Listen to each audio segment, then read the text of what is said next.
Monitoring Air Quality, presented by Science at NASA. Air quality is a global issue.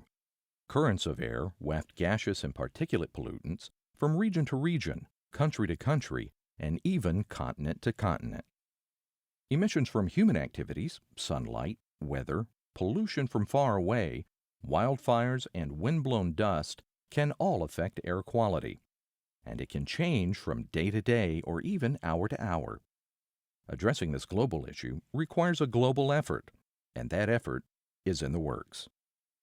The United States, South Korea, and the European Union will each launch geostationary satellite missions from 2018 to 2022 that will become part of a global air quality monitoring system, including other satellites, ground networks, air quality models, and airborne sampling.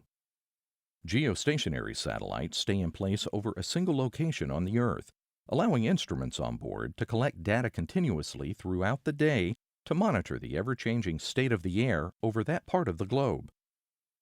In May 2016, NASA and the Korean National Institute for Environmental Research began a precursor mission to prepare for this unprecedented global air quality monitoring system. The Korea-United States Air Quality Study, or KORUS-AQ, is assessing air quality across South Korea using observations from aircraft, ground sites, ships, and satellites. KORUS-AQ is one of several field experiments going on this year that will be monitoring the health of our planet.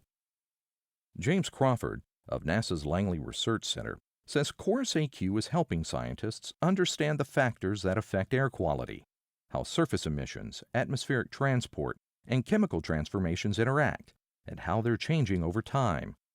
KORUS-AQ prepares us to take advantage of the upcoming global system by exercising all of the observational perspectives, integrating the data, and using them to test our models of air quality.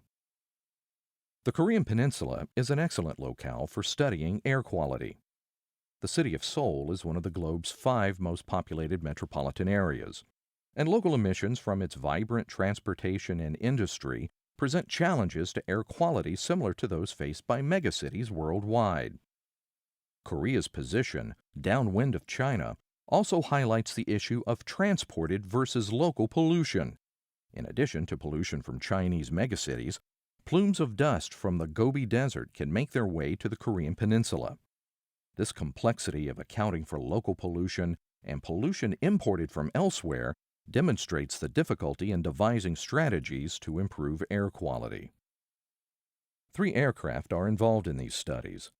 NASA's DC-8 flying laboratory, carrying NASA and South Korean instruments, is directly measuring the composition of the atmosphere over the Korean Peninsula at altitudes between approximately 1,000 and 25,000 feet above the ground.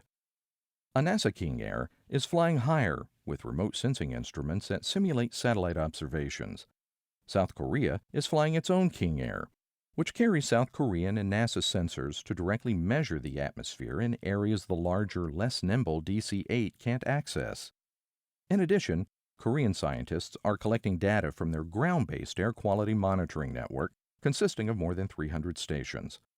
They are also hosting NASA instruments at some of the ground sites. Together, the South Korean and U.S. researchers are planning and coordinating the flights. They are jointly providing air quality forecasting from an array of model simulations. The KORUS-AQ data will provide an important test of these models and their ability to accurately forecast air quality conditions. Improving the models is extremely important, explains Crawford. Confidence in our ability to simulate current air quality allows us to take the next step and predict how air quality would respond to future emission scenarios.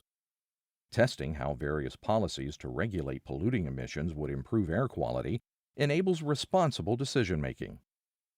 People around the world will benefit from this team effort. Atmospheric scientists, using data from KORUS-AQ and the future constellations of geostationary air quality satellites, will work together to help make those benefits a reality. For everyone who breathes the air, more fresh science news may be found at science.nasa.gov.